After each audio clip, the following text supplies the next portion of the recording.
जय श्री कृष्ण भक्तों, क्या आपने कभी सोचा है कि गोवर्धन पूजा की शुरुआत कैसे हुई? क्यों संपूर्ण ब्रज भूमि में गोवर्धन पर्वत को स्वयं भगवान श्री कृष्ण के रूप में पूजने लगे? आखिर ऐसा क्या हुआ कि एक साधारण पर्वत बन गया गोवर्धन भगवान, जिसने इंद्रदेव के क्रोध से पूरे ब्रज को बचाया और भक्ति का प्रतीक बन गया? किस श्राप के कारण ये पर्वत दिन प्रतिदिन छोटा होता जा रहा है? क्या इसके आकार में छुपी है कलयुग के अंत की भविष्यवाणी? हाँ, आज हम इसी अद्भुत रहस्य से पर्दा उठाएंगे और जानेंगे कि गोवर्धन पूजा की संपूर्ण कथा और कैसे श्री कृष्ण स्वयं बने गोवर्धन भगवान। तो भक्तों, कथा को श्रद्धा और भक्ति भाव से अंत तक अवश्य सुनिएगा, क्योंकि इसमें छिपा है भक्ति, चमत्कार और भगवान के प्रेम का दिव्य रहस्य। आदिकाल का समय था जब ये सृष्टि नई नई बनी थी, जब न दिन था न रात, न कोई पर्वत था न नदी, बस एक निस्तब्ध विस्तार था जिसमें समय ने अभी अभी गति पकड़नी शुरू की थी। चारों दिशाओं में ना कोई शोर था ना कोई जीवन, बस शांति थी, गहरी और रहस्यमय।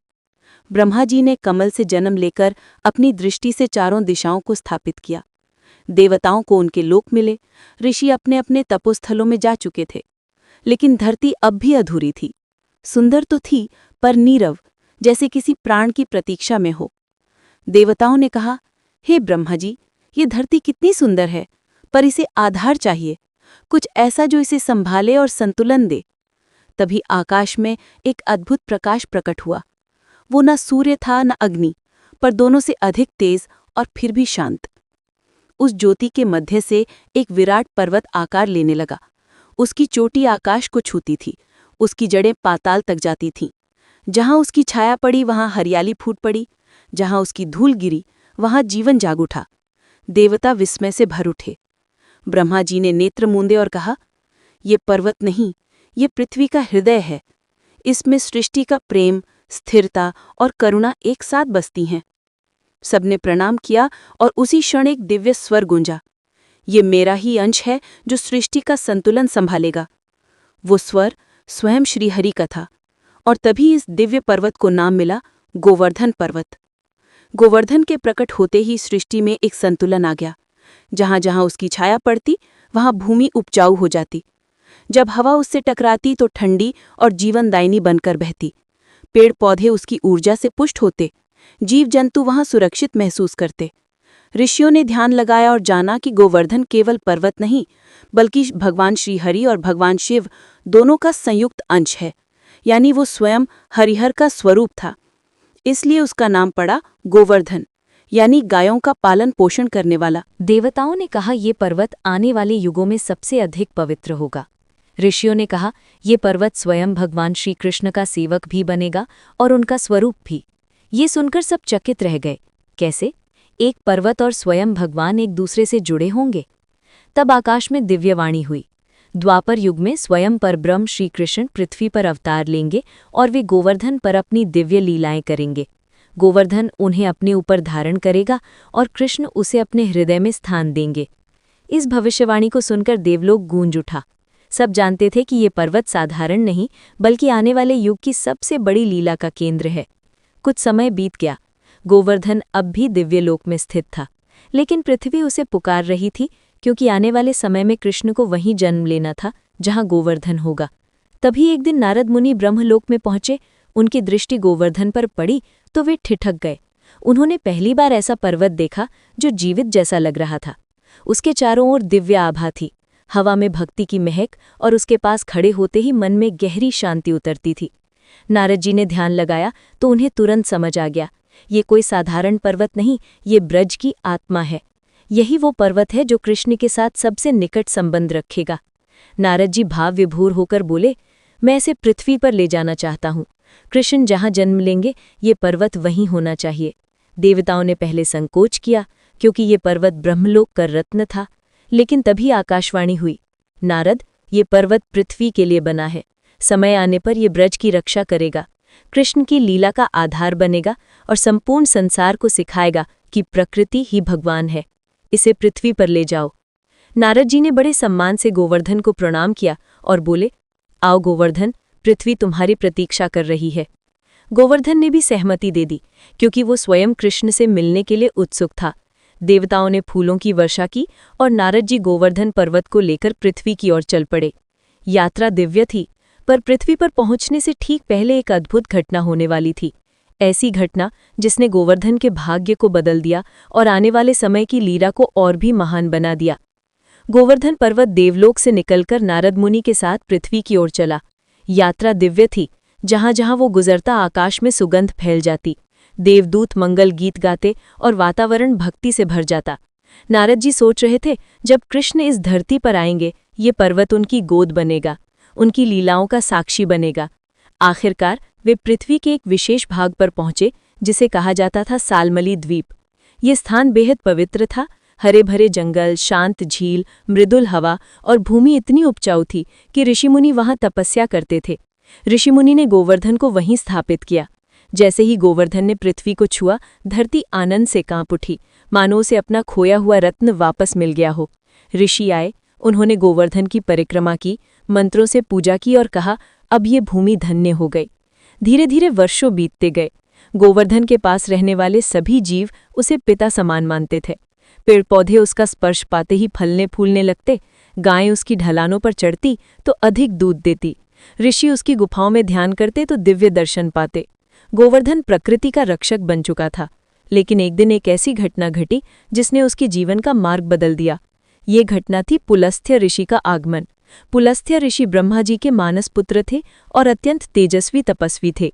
वे काशी में रहते थे, जो स्वयं मोक्षदायिनी भूमि मानी जाती है। एक दिन उन्होंने सोचा, क्यों ना काशी में भी ऐसा कोई पर्वत हो जहां बैठकर मैं ध्यान कर सकूं और साधक वहां आकर लाभ ले सकें। उन्होंने दिव्य दृष्टि से सबसे पवित्र पर्वत की खोज की और उनकी नज़र गोवर्धन पर पड़ी। पुलस्त्य ऋषि तुरंत गोवर्धन के पास आए। जैसे ही वे पहुंचे, उन्हें लगा कि ये केवल पर्वत नहीं बल्कि भगवान का अंश है। उन्होंने प्रेम से कहा, हे गोवर्धन, मैं तुम्हें काशी में स्थापित करना चाहता हूँ, जहाँ तुम्हारी पूजा से असंख्य लोग मोक्ष पाएंगे। गोवर्धन विनम्र थे, उन्होंने मना नहीं किया, लेकिन एक शर्त रखी, हे ऋषिवर, मैं आपके साथ चलूंगा, लेकिन जहां आप मुझे एक बार नीचे रख देंगे, मैं वहीं स्थिर हो जाऊंगा, फिर मैं आगे नहीं बढ़ सकता। ऋषि ने तुरंत कहा, ठीक है। पुलस्त्य ऋषि ने अपनी तप शक्ति से गोवर्धन को उठा लिया और काशी की ओर चल पड़े। यात्रा लंबी थी। जैसे जैसे वे ब्रजभूमि के निकट पहुंचे, भूमि अद्भुत लगने लगी। वहां की हवा में इतना मधुर प्रेम, इतनी पवित्र ऊर्जा थी कि पुलस्त्य ऋषि थकान महसूस करने लगे। ऋषि को समझ नहीं आ रहा था कि इस भूमि में ऐसा क्या है। उन्होंने सोचा, थोड़ी देर विश्राम कर लूं। उन्होंने गोवर्धन को भूमि पर रख दिया और विश्राम करने लगे। गोवर्धन को जैसे ही ब्रज की मिट्टी का स्पर्श मिला, उन्हें अपने अंदर एक दिव्य आनंद का अनुभव हुआ।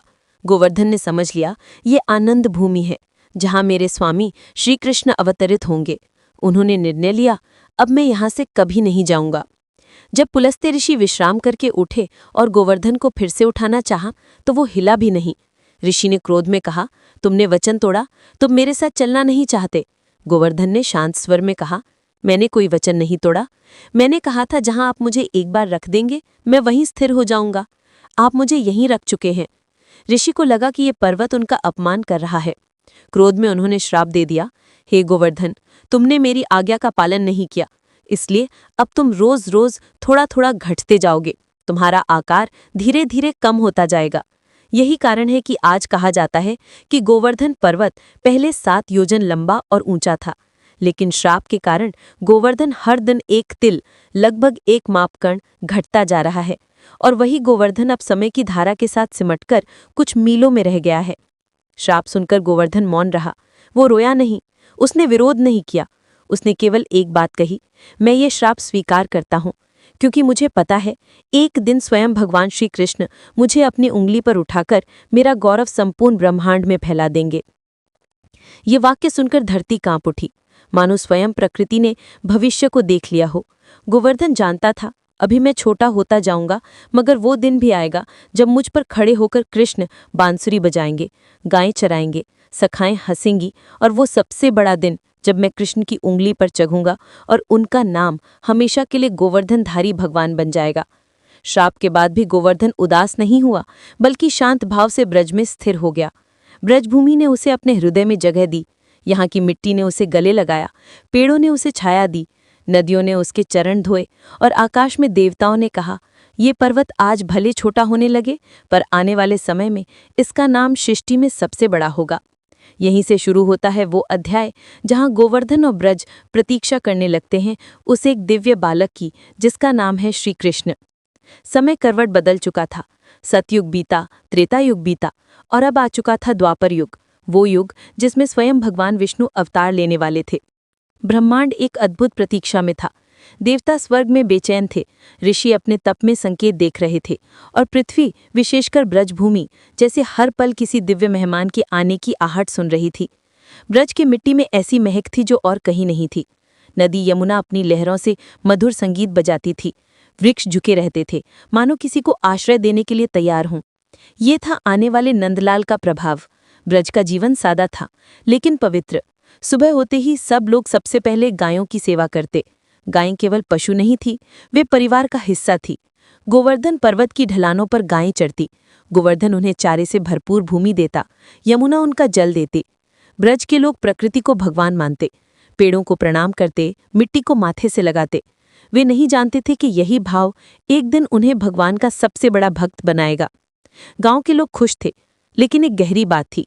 उन्हें बिना कारण लगता था कि उनके गांव में कुछ दिव्य होने वाला है। कभी कभी आकाश में संगीत सुनाई देता, कभी हवा में बांसुरी किसी मधुर ध्वनि तैरती। बूढ़े कहते, ये संकेत है, अब कोई चमत्कार होगा। बच्चे कहते, शायद कोई देवता आने वाला है। माएँ कहती, काश हमारे घर में ही जन्म ले। ब्रज का हर आंगन तैयार था, हर गौशाला सजी हुई थी, हर हृदय खुला हुआ था। और फिर एक रात वो घड़ी आई जिसका इंतजार सृष्टि युगों से कर रही थी। कार्तिक मास की अष्टमी तिथि, आधी रात का समय। आकाश में घनघोर बादल थे, तेज वर्षा हो रही थी। पर यह कोई सामान्य वर्षा नहीं थी, मानो स्वर्ग रो रहा हो भाव से।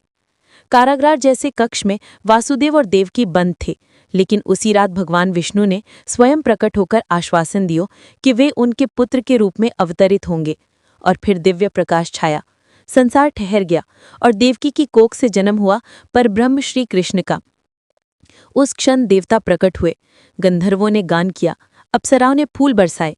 स्वयं नारद ने कहा, गोवर्धन पर्वत, तेरी प्रतीक्षा पूर्ण हुई, तेरा भगवान आ गया। वासुदेव ने शिशु कृष्ण को उठाया और यमुना पार करके गोकुल में नंद बाबा के घर पहुंचे, जहां उसी समय यशोदा ने एक कन्या को जन्म दिया था। कृष्ण को यशोदा की गोद में रख दिया गया और वैकुंठ का स्वामी अब एक साधारण से गोपालिक परिवार का हिस्सा बन गया। यशोदा ने जैसे ही कृष्ण को छुआ, उनका दिल पिघल गया। उन्होंने नहीं जाना कि ये उनका अपना बेटा नहीं, क्योंकि कृष्ण ने अपने वात्सल्य से उनके हृदय को बांध लिया। नंद बाबा ने आनंद में पूरा गांव जगा दिया। आज मेरे घर नंदलाल आए हैं। पूरे ब्रज में नगाड़े बजे, ढोलक बजी, नृत्य होने लगे। गायों को विशेष घास खिलाई गई, घरों पर दीपक जलाए गए और पूरा ब्रज बन गया एक उत्सव। धीरे धीरे कृष्ण बड़े होने लगे। जैसे जैसे वे चलना सीखते, पूरा गांव उनके पीछे चलता। वे हंसते तो हवा महक जाती, उनकी बांसुरी की मीठी धुन पेड़ों को झुका देती। जब वे गायों के बीच जाते, गायें उन्हें चाटती, बछड़े उछलते, पक्षी गाने लगते। वे जब धूल में खेलते, उस धूल को लोग माथे पर लगाते, क्योंकि वो धूल साधारण नहीं, कृष्ण के पांवों की धूल थी। और इसी बीच एक दिन कृष्ण की नज़रों में पहली बार गोवर्धन पर्वत आया। गोवर्धन जो युगों से चुपचाप कृष्ण का इंतजार कर रहा था। जैसे ही कृष्ण उसकी ओर बढ़े, पूरी धरती थरथरा गई, हवा ठहर गई, वृक्ष झुक गए और गोवर्धन पर्वत के भीतर से एक आनंद की लहर उठी। कृष्ण कुछ देर चुपचाप उसे देखते रहे, मानो पुराने मित्र से मिल रहे हों। फिर उन्होंने धीरे से मुस्कुराकर गोवर्धन को प्रणाम किया। ध्यान रहे, भगवान किसी को प्रणाम नहीं करते, लेकिन कृष्ण ने किया। क्यों? क्योंकि कृष्ण जानते थे ये पर्वत मेरा भक्त भी है और मेरा स्वरूप भी। उस दिन से गोवर्धन और कृष्ण का दिव्य संबंध शुरू हो चुका था। अभी ये केवल मौन मिलन था, पर आगे चलकर ये मिलन एक ऐसी लीला में बदलेगा जिसे संसार गोवर्धन लीला के नाम से जानेगा। समय के साथ कृष्ण अब बालक से छोटे ग्वाल बन चुके थे। सुबह सुबह जब सूरज की पहली किरण यमुना में चमकती, कृष्ण अपनी बांसुरी लेकर घर से निकल पड़ते। उनके पीछे सैकड़ों गाय चलती, ग्वाल बाल नाचते गाते और पूरा ब्रज खिलखिलाता। पर एक खास बात थी, हर दिन की शुरुआत कृष्ण गोवर्धन पर्वत की ओर देखकर करते। कभी दूर से हाथ जोड़ते, कभी चुपचाप डटकर उसकी ओर निहारते। ग्वालबाल पूछते, कन्हैया, तू हर रोज इस पहाड़ को इतना प्यार से क्यों देखता है? कृष्ण मुस्कुराकर कहते, ये हमारा रक्षक है। ये हमें चारा देता है, जल देता है, छाया देता है। हमारे गायों का घर यही है। जो हमें जीवन दे वो भगवान से कम नहीं। धीरे धीरे पूरा ब्रज समझने लगा कि कृष्ण और गोवर्धन का रिश्ता केवल जमीन और पहाड़ वाला नहीं, कुछ अधिक गहरा है। जब भी कृष्ण गोवर्धन के पास जाते, हवा धीमी हो जाती, पक्षी शांत हो जाते और ऐसा लगता कि पर्वत स्वयं कृष्ण की बांसुरी सुनने के लिए झुक गया हो। एक बार यशोदा मैया ने मजाक में कहा, लाला, तू तो इस पहाड़ से ऐसे बात करता है जैसे ये तेरा पुराना दोस्त हो। कृष्ण ने हंसकर कहा, मैं ये केवल मेरा दोस्त ही नहीं, ये मेरा अंग है। ये वाक्य साधारण नहीं था, यह संकेत था उस दिव्य रहस्य का जिसे दुनिया बहुत बाद में समझेगी। गोवर्धन और कृष्ण एक दूसरे से अलग नहीं। समय बीतता गया, श्रावण मास आया। ब्रज में उत्सव का माहौल था। हर वर्ष इसी समय एक बड़ी पूजा होती थी, इंद्र पूजा, क्योंकि सबका मानना था कि इंद्रदेव वर्षा करते हैं। वर्षा से घास उगती है, घास से गायें पलती हैं, गायों से दूध मिलता है, इसलिए इंद्र ही पालन करता है। नंद बाबा ने तैयारी शुरू की। घी, दूध, दही, मिठाई, अनाज, बलियां सब इकट्ठा किया गया। पूरा गांव जुट गया। सब बोले, इस बार इंद्र प्रसन्न होंगे तो खूब वर्षा करेंगे, हमारी फसल दुगनी होगी। लेकिन तभी कृष्ण वहां पहुंचे।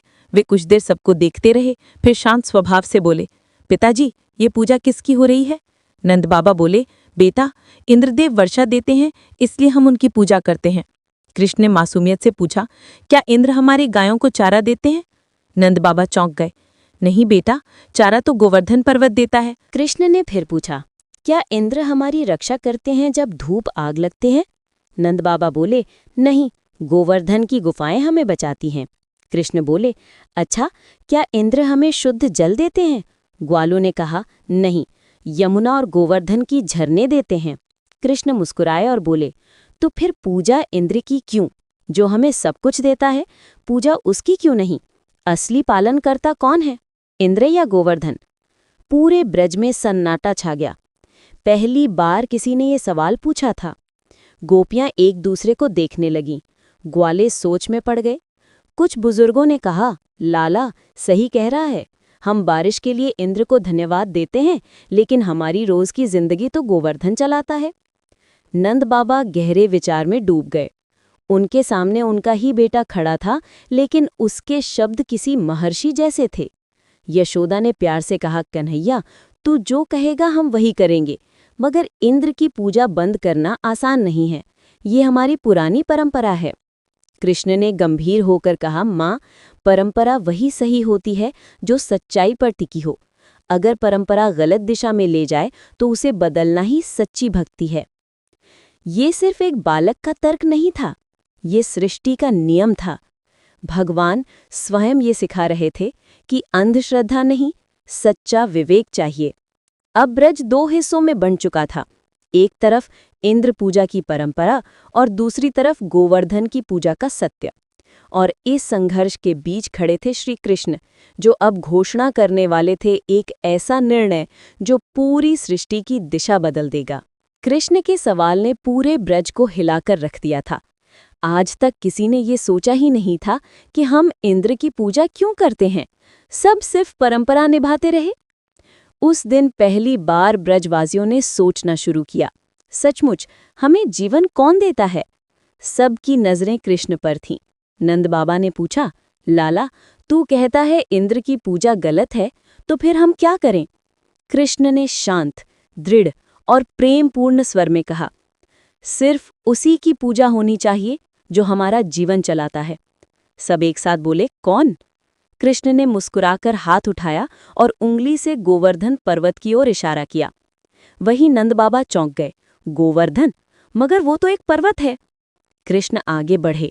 उनके स्वर में अब बालक नहीं, भगवान बोल रहे थे। वही पर्वत हमें चारा देता है, वही जल देता है, उसी की गोद में हमारी गायें पलती हैं, वही हमें धूप से बचाता है, उसी के पेड़ हमें फल देते हैं। जो सब कुछ देता है वही भगवान है। ब्रजवासी आपस में देखने लगे। कुछ सहमत हुए, कुछ असमंजस में थे। कृष्ण ने और गहराई से समझाया, भक्ति का अर्थ है कृतज्ञता, और कृतज्ञता उसी के प्रति होनी चाहिए जो प्रत्यक्ष रूप से हमारा पालन करता है। इंद्र को हम कभी देखते नहीं, पर गोवर्धन हर दिन हमारी गोद में है। वो मौन है, लेकिन परोपकारी है। वही हमारा सच्चा देव है। ये सुनकर ग्वालों ने ताली बजाई। सही कहता है कन्हैया, गोपियां बोली। हमने तो कभी सोचा ही नहीं पर्वत भी भगवान हो सकता है। कृष्ण मुस्कुराए। भगवान सिर्फ आकाश में नहीं रहते, वो प्रकृति में भी रहते हैं। जो प्रकृति का सम्मान करे वही सच्चा भक्त है। ये सुनते ही पूरा ब्रज हिल गया। ये केवल तर्क नहीं था, ये आध्यात्मिक क्रांति थी। नंद बाबा ने गंभीर स्वर में पूछा, तो लाला, तू कह रहा है कि इस वर्ष हम इंद्र पूजा छोड़ दें? कृष्ण ने दृढ़ निगाहों से कहा, हाँ, इस वर्ष नहीं, आज से हमेशा के लिए। अब से ब्रज में केवल गोवर्धन पूजा होगी। पूरा सभा स्थल सन्नाटे में डूब गया। सदियों से चलती आ रही परंपरा एक बालक ने बदल दी। लेकिन कृष्ण अकेले नहीं थे। उन्होंने ब्रजवासियों के दिलों में छिपा सत्य जगा दिया था। कुछ क्षण बाद एक बुजुर्ग उठे और बोले, कन्हैया सही कह रहा है, हमने अपनी आंखों से देखा है। सूखे में गोवर्धन ने हमारे पशुओं को चारा दिया। जब नदी सूख गई तो गोवर्धन की गुफाओं में जल मिला। हमें पालने वाला वही है। दूसरे ग्वाले बोले, हमने कभी इंद्र को नहीं देखा, पर गोवर्धन हर रोज हमारे साथ है।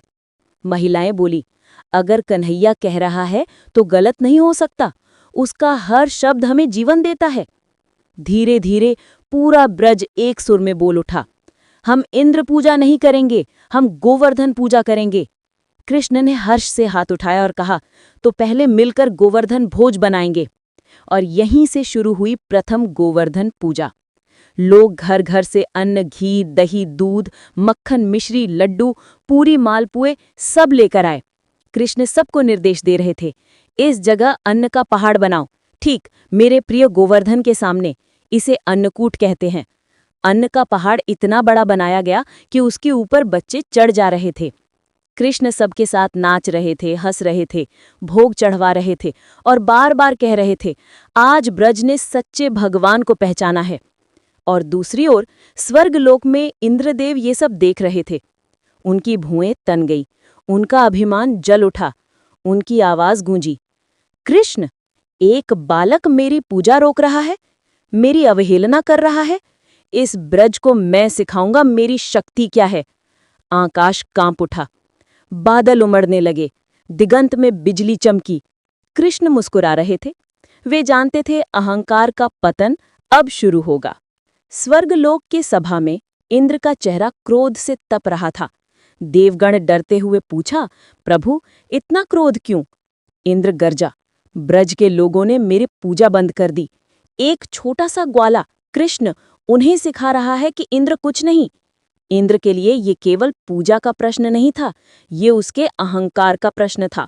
वो स्वयं को स्वर्ग का राजा समझता था, बादलों का स्वामी, वर्षा का नियंत्रक। और आज एक बालक ने उसकी सत्ता को चुनौती दे दी।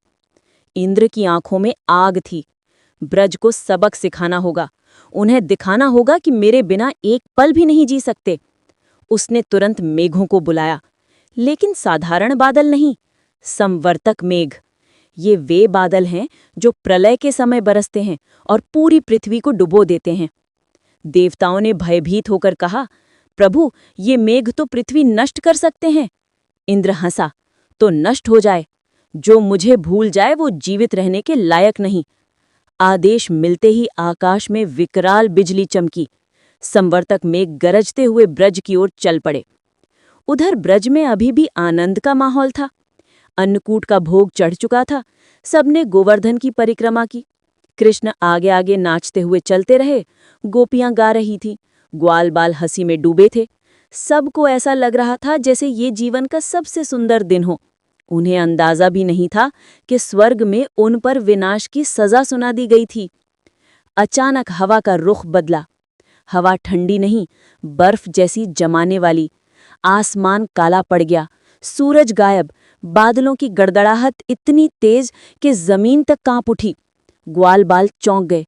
ये कैसी आंधी है? गोपियां घबरा गई, कहीं कोई अपशकुन तो नहीं? नंद बाबा ने माथा से कोड़ते हुए कहा, ऐसा तो हमने कभी नहीं देखा। और फिर पहली बूंद गिरी, लेकिन वो बूंद पानी की नहीं थी, वो पत्थर जैसी भारी थी। कुछ ही क्षणों में तेज बारिश बिजली की तरह टूट पड़ी। ऐसी बारिश जिसे शब्दों में बयान नहीं करना कठिन है। वो चाकुओं की तरह चुभती थी, आग की तरह जलाती थी।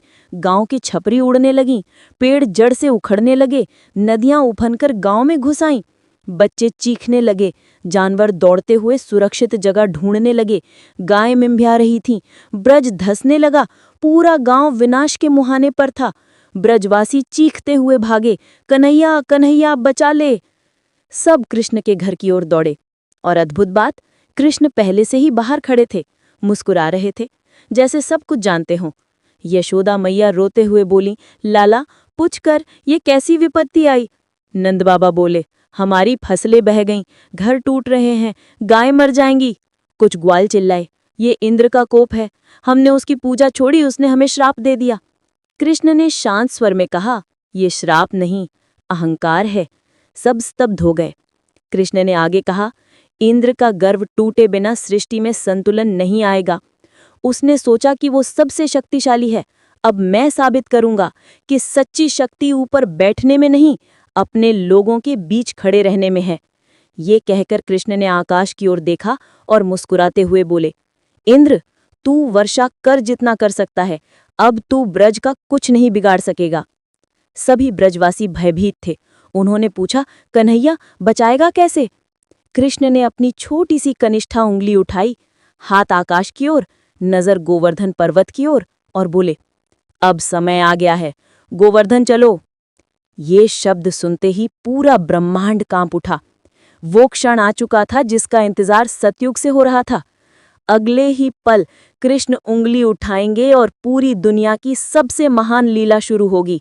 ब्रज में चारों ओर हाहाकार मचा हुआ था। संवर्तक मेघ आकाश को फाड़ रहे थी, बिजली धरती पर बरस रही थी, बादलों की गड़गड़ाहट कानों को फाड़ रही थी, और वर्षा इतनी तीव्र थी कि सांस लेना मुश्किल हो रहा था। नदियां बाढ़ बनकर घरों को बहा रही थी, पेड़ उखड़ रहे थे, पशु चीख रहे थे, बच्चे रो रहे थे, हर ओर बस एक ही आवाज, कन्हैया बचा ले। और उसी अराजकता के बीच कृष्ण शांत खड़े थे। उनके मुख पर चिंता नहीं, भय नहीं, बल्कि एक मधुर मुस्कान थी। वे धीरे धीरे गोवर्धन पर्वत के निकट पहुंचे। वर्षा इतनी भयंकर थी कि लोग आंखें तक नहीं खोल पा रहे थे, पर कृष्ण की आंखें चमक रही थीं, जैसे वो वर्षा को चुनौती दे रही हों। उन्होंने अपने दोनों हाथ जोड़कर गोवर्धन को प्रणाम किया और कहा, हे गोवर्धन देव, आपने सदैव ब्रज की रक्षा की है। अब समय आ गया है कि मैं आपकी रक्षा करूं और आप मेरी। आइए मिलकर ब्रज को बचाते हैं। जैसे ही ये शब्द बोले, धरती के भीतर तक एक दिव्य कंपन हुआ। गोवर्धन पर्वत ने मानो कृष्ण की पुकार सुन ली। कृष्ण ने धीरे से अपनी कनिष्ठा उंगली उठाई और बोले, उठो गोवर्धन। और उसी क्षण अकल्पनीय चमत्कार हुआ। ब्रज की धरती कांप उठी, बादल रुक गए, बिजली थम गई, समय ठहर गया। पूरा गोवर्धन पर्वत जमीन से ऊपर उठ गया। न कोई दरार, न एक भी पत्थर टूटा, न एक पेड़ हिला। बस पूरा पर्वत धीरे से भगवान की उंगली पर आ गया, जैसे वो सदियों से इसी क्षण की प्रतीक्षा में था। ब्रजवासी ये दृश्य देखकर अवाक रह गए। कुछ ने आंखें मलकर देखा, कुछ ने सोचा सपना है, कुछ घुटनों के बल बैठ गए, और फिर सब एक साथ चीख उठे, कन्हैया ने पर्वत उठा लिया, कन्हैया भगवान है। कृष्ण की उंगली सीधी थी, बाहें स्थिर, चेहरा शांत, मानो वो भारी पत्थर नहीं, एक खिलौना थामे हों। कृष्ण ने पुकारा, सब लोग अपने पशुओं परिवारों के साथ पर्वत के नीचे आओ जल्दी। याद रहे, गोवर्धन पर्वत के नीचे असंख्य गुफाएं और खुले स्थान थे, जैसे वो पहले से ही शरण देने को तैयार था। लोग अपने बच्चों को उठाकर, गायों को लेकर, बूढ़े माँ बाप को सहारा देकर पर्वत के नीचे पहुंचे। चारों ओर घना अंधेरा था, पर गोवर्धन के नीचे प्रकाश था, क्योंकि कृष्ण वहीं थे। जब सब लोग सुरक्षित आ गए, तब कृष्ण हंसते हुए कहा, अब चिंता छोड़ो, जब तक मैं हूं कोई कुछ नहीं बिगाड़ सकता। यशोदा मैया बार बार दौड़कर कृष्ण के पास आती, लाला तेरी उंगली दुख रही होगी ना? कृष्ण हंसकर कहते, मैया इसे मैं नहीं उठा रहा, गोवर्धन स्वयं मेरे हाथ पर टिका है, मैं तो बस उसका सहारा बनकर खड़ा हूं। ये पर्वत नहीं, प्रेम है, प्रेम का भार कभी भारी नहीं होता। ग्वाल बाल चारों ओर खड़े होकर कृष्ण को आश्चर्य से देख रहे थे। बलराम आगे आए और बोले, कृष्ण 7 दिन हो गए, थकान नहीं हुई। अगर हाथ थक जाए तो मैं पकड़ लेता हूँ। कृष्ण मुस्कुराए और बोले, दाऊ, जब कोई अपने लोगों के लिए खड़ा होता है तब थकान नहीं, आनंद होता है। वो दृश्य ऐसा था कि देवतादि स्वर्ग से निहार रहे थे। पूरा ब्रज पर्वत के नीचे सुरक्षित था। बाहर प्रलय जैसी वर्षा हो रही थी, पर अंदर भजन, कीर्तन और कृष्ण की महिमा का गान। गोपियां गा रही थी, जय गोवर्धनधारी, जय नंदलाल। ग्वाले नाच रहे थे, कृष्ण हमारा राजा है। और गायें शांत बैठी थीं, क्योंकि कृष्ण स्वयं उन्हें सहला रहे थे। 7 दिन और 7 रातें बीत चुकी थीं। न कृष्ण ने हाथ बदला, न उंगली कांपी और न उनके चेहरे से मुस्कान हटी। बाहर आकाश में संवर्तक मेघ अब भी गरज रहे थे। बिजली बार बार धरती पर गिर रही थी। पर पर्वत के नीचे का ब्रज जैसे किसी दिव्य लोक में था। वहां भय नहीं था, बस भक्ति थी। इधर ब्रज सुरक्षित था, उधर इंद्र का क्रोध और बढ़ रहा था। और मेघों और वर्षा करो, और गरजो, ये बालक मेरी सत्ता को चुनौती दे रहा है।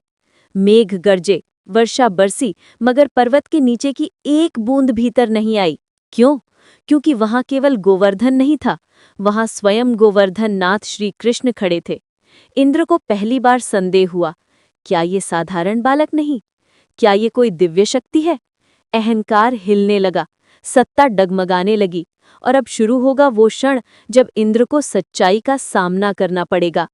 7 दिन और 7 रात बीत गए। संवर्तक मेघ लगातार बरसते रहे, बिजली गरजती रही, पृथ्वी कांपती रही, पर ब्रज का एक कण भी नष्ट नहीं हुआ।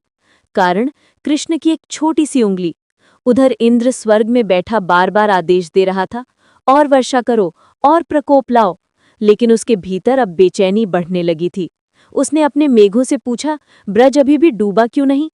मेघों ने कांपते हुए कहा, प्रभु, हमने प्रलय की शक्ति लगा दी, लेकिन एक बालक गोवर्धन पर्वत को उंगली पर उठाकर सबकी रक्षा कर रहा है। इंद्र की आंखें फैल गई। क्या एक बालक पर्वत उठा रहा है? ये सुनकर उसका अभिमान पहली बार डगमगाया। वो गरजा, कौन है वो जो मेरी शक्ति को चुनौती दे रहा है? तभी देवगुरु बृहस्पति प्रकट हुए। उनका स्वर शांत था, पर शब्द वज्र जैसे।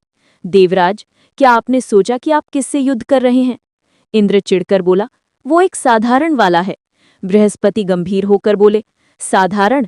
जो गोवर्धन को उठा ले, जिस पर प्रलय का जल भी असर ना करे, वो साधारण कैसे हो सकता है? वो न ऋषि है, न देवता, न मानव, वो स्वयं पर ब्रह्म है। इंद्र थर्रा गया। पर ब्रह्म कौन? बृहस्पति ने कहा, श्री कृष्ण, वही नारायण जिन्होंने तुम्हें स्वर्ग का राजा बनाया। उसी के आदेश से वर्षा होती है और तुम उसी पर प्रहार कर रहे हो। ये सुनते ही इंद्र के पैर कांप गए, सिर झुक गया और उसने कहा, मैं कितना अंधा था। कृष्ण मेरे स्वामी हैं और मैं उन्हीं के भक्तों पर गब में प्रहार कर रहा था। उसने तुरंत आदेश दिया, संवर्तक मेघ रुक जाएं, और देखते ही देखते बादल छट गए। आकाश निर्मल हो गया। ब्रजवासी बाहर निकले, कन्हैया, वर्षा रुक गई। कृष्ण मुस्कुराए और धीरे से गोवर्धन पर्वत को वापस रख दिया। पर्वत बिना खरोच फिर वहीं स्थापित हो गया। सब लोग कृष्ण के चरणों में गिर पड़े। लाला, तू भगवान है? यशोदा में गले लगाते हुए पूछा। लाला, तेरी उंगली दुख रही होगी। कृष्ण हंसे। मया, जब भक्त का बोझ उठाना पड़े तो भगवान की उंगली कभी नहीं दुखती। तभी आकाश से दिव्य प्रकाश उतरा। स्वर्ग से इंद्र स्वयं उतरे, पर इस बार राजा नहीं, भक्त बनकर। उन्होंने कृष्ण के चरणों में सिर झुकाया। प्रभु, मैं आपको पहचान न सका, कृपा कर क्षमा करे। ब्रजवासी विस्मित थे। स्वर्ग का राजा धरती के बालक के आगे झुका है? कृष्ण ने प्रेम से कहा, गलती तब तक गलती है जब तक अहंकार उसमें है। जब हृदय पश्चाताप से भर जाए, वह गलती नहीं, परिवर्तन बन जाती है। मैं सिखाने आया हूँ इंद्र, दंड देने नहीं। इंद्र की आंखों से आंसू बहे। उसने कहा, प्रभु, आज से आप ही मेरे स्वामी हैं।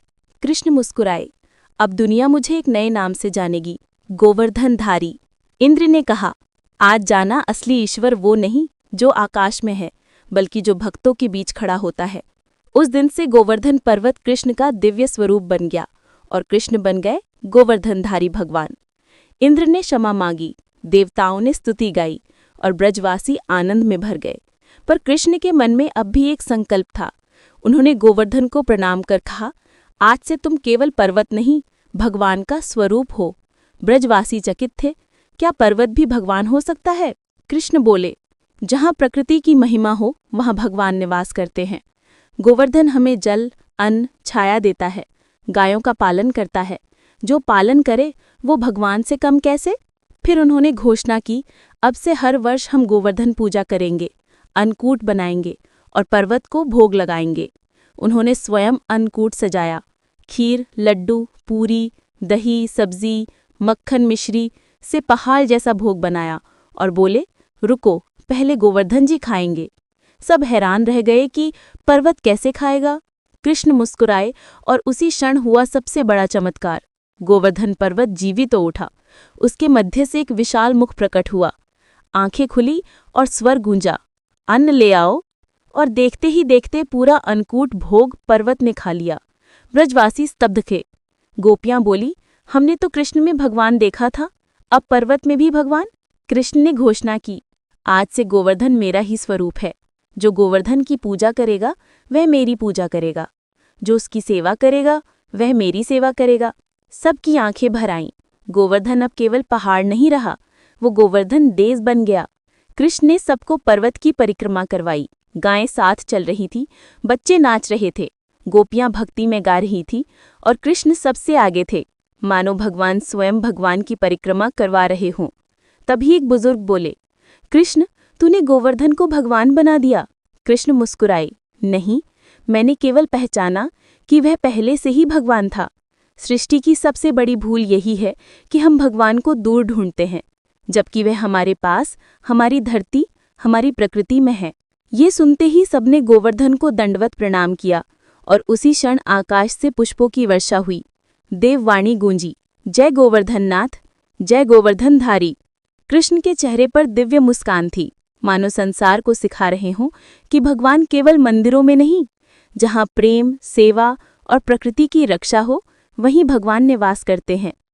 यही गोवर्धन लीला का आध्यात्मिक सार था। इंद्र का अहंकार टूटा, ब्रजवासियों की भक्ति जीती और भगवान ने स्वयं को प्रकृति के रूप में प्रकट किया। गोवर्धन लीला समाप्त हुई, इंद्र का गर्व मिट गया, ब्रज बच गया और कृष्ण को गोवर्धनधारी का दिव्य नाम मिला। लेकिन भगवान की हर लीला में कोई न कोई संदेश छिपा होता है, जो युगों तक मानवता को दिशा देता है। कृष्ण ने ब्रजवासियों से कहा, अब से हर वर्ष कार्तिक मास की शुक्ल नवमी को हम गोवर्धन पूजा करेंगे। ग्वालों ने पूछा, क्यों कन्हैया? कृष्ण बोले, क्योंकि ये पर्वत हमें जीवन देता है और जिसने जीवन दिया उसे प्रेम और भक्ति देना ही सच्ची पूजा है। इस प्रकार शुरू हुई गोवर्धन पूजा की परंपरा। ब्रजवासी हर सुबह गोवर्धन को प्रणाम करते, गायें उसकी तलहटी में चढ़ती, बच्चे उसकी ढलानों पर खेलते, कृष्ण वहां जाकर बांसुरी बजाते। सब समझ गए कि गोवर्धन केवल पत्थर नहीं, वो प्रेम का प्रतीक है। गर्ग संहिता और पुराणों के अनुसार गोवर्धन पर्वत हरि और हर का संयुक्त स्वरूप है। अन्नकूट भोग खाने वाला मुख स्वयं कृष्ण का रूप था। इसलिए कहा गया, कृष्ण गोवर्धन है और गोवर्धन कृष्ण। जो उसकी परिक्रमा करता है वो कृष्ण की परिक्रमा करता है, जो उसे जल चढ़ाता है वो कृष्ण को चढ़ाता है, जो उसकी सेवा करता है वो कृष्ण की सेवा करता है। इसलिए श्री कृष्ण सदा कहलाए गोवर्धनधारी, गोवर्धननाथ, गोवर्धन भगवान। गोवर्धन लीला के बाद ब्रजभूमि फिर शांत हो गई। हर वर्ष कार्तिक नवमी पर लोग अन्नकूट भोग लगाते, गोवर्धन की परिक्रमा करते और कृष्ण की महिमा गाते। ये पूजा केवल उत्सव नहीं रही, ये प्रकृति और ईश्वर के एकत्व का प्रतीक बन गई। समय के साथ ये परंपरा पूरे भारत में फैल गई।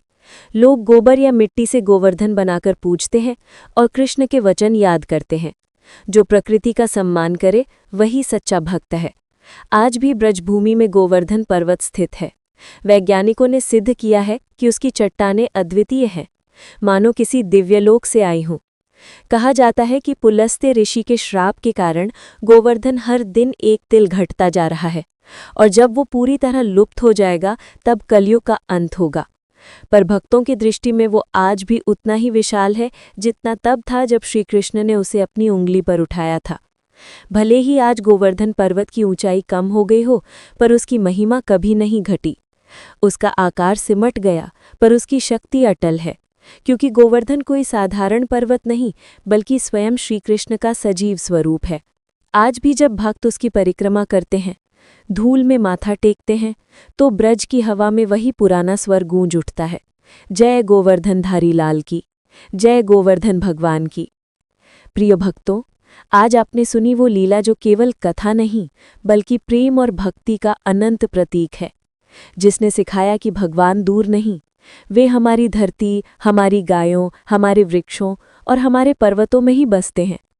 जब जब संसार में अहंकार बढ़ता है, तब तब भगवान किसी न किसी रूप में उतरते हैं, कभी कृष्ण बनकर तो कभी गोवर्धन बनकर, ये बताने की सेवा ही सच्ची पूजा है और प्रेम ही सच्चा धर्म।